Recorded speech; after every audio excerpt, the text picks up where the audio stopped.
ขั้นตอนการทำคลอดทารก การคลุมผ้าสะอาดที่นึ่งแล้วแก่ผู้คลอด 1. สวมถุงขาด้านใกล้ตัวผู้ทำคลอดก่อน โดยสอดมือทั้งสองข้างเข้าไปใต้ชายผ้าที่พับตลบไว้ วางปลายถุงขาไว้บนข้อพับแขนข้างใดข้างหนึ่ง เพื่อป้องกันการคอนทามิเนต ให้ผู้คลอดยกเท้าขึ้นกระดกปลายเท้าลง ผู้ทำคลอดสวมถุงขาเข้าไปจนถึงโคนขา แล้วให้ผู้คลอดชันเข่าไว้ หลังจากนั้นสวมถุงขาด้านไกลตัวด้วยวิธีเดียวกัน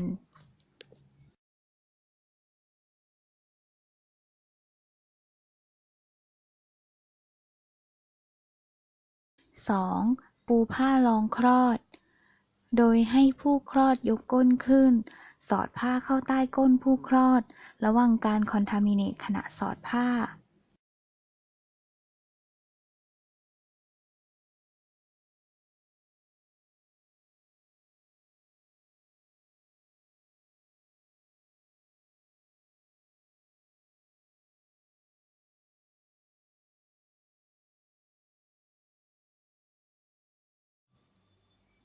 3. ปูผ้าคลุมหน้าท้อง โดยให้ใช้ผ้าสี่เหลี่ยมอยู่ด้านบน อธิบายให้ผู้คลอดทราบว่าไม่ให้เอามือมาจับผ้าที่คลุมอยู่ เนื่องจากเป็นบริเวณที่สะอาด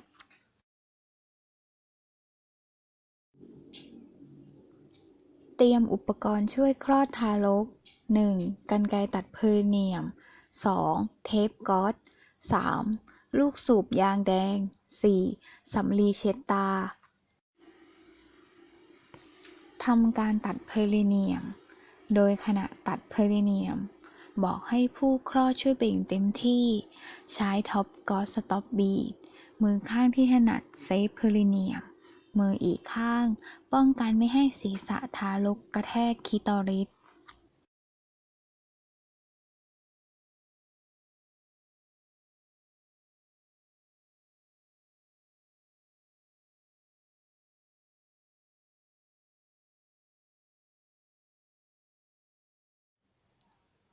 เมื่อศีรษะทารกคลอดให้สคูเรตและบอกให้ผู้คลอดหยุดเบ่ง หลังจากนั้นผู้ทำคลอดหมุนศีรษะทารกขึ้น จากนั้นใช้สำลีเช็ดตาจากบริเวณหัวตา และใช้ลูกสูบยางแดงซักชั่นจากปากไปจมูก หลังจากซักชั่นเสร็จให้หมุนกลับศีรษะทารกไปในทิศทางเดิมให้สัมพันธ์กับไหล่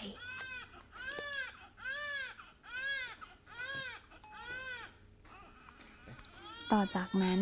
ทำการคลอดไหล่ การทำคลอดไหล่หน้า ใช้มือทั้งสองข้างจับศีรษะทารกให้บริเวณขมับอยู่ระหว่างอุ้งมือทั้งสองข้าง โดยให้มือที่ถนัดอยู่ข้างล่าง อีกมือหนึ่งอยู่ข้างบน แล้วค่อยๆโน้มศีรษะทารกลงมาข้างล่าง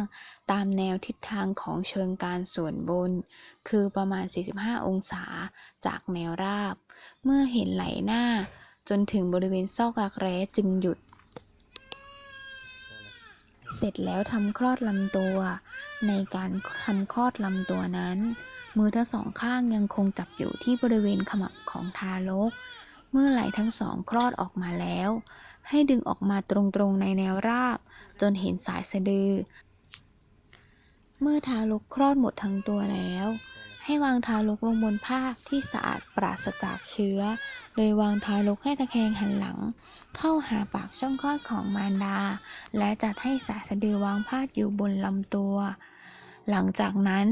รีบเช็ดตัวให้แห้ง และทำทางเดินหายใจให้โล่ง จนกว่าทารกจะร้องและหายใจเองได้ดี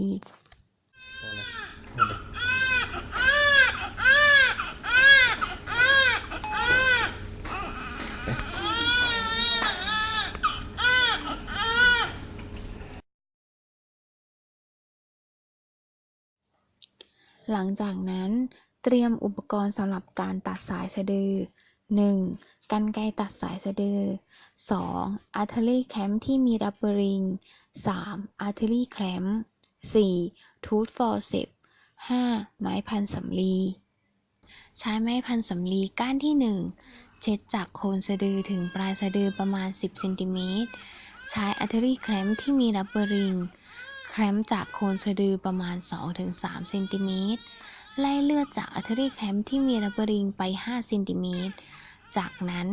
แคมป์ด้วยอาร์เทอรี่แคมป์หลังจากนั้น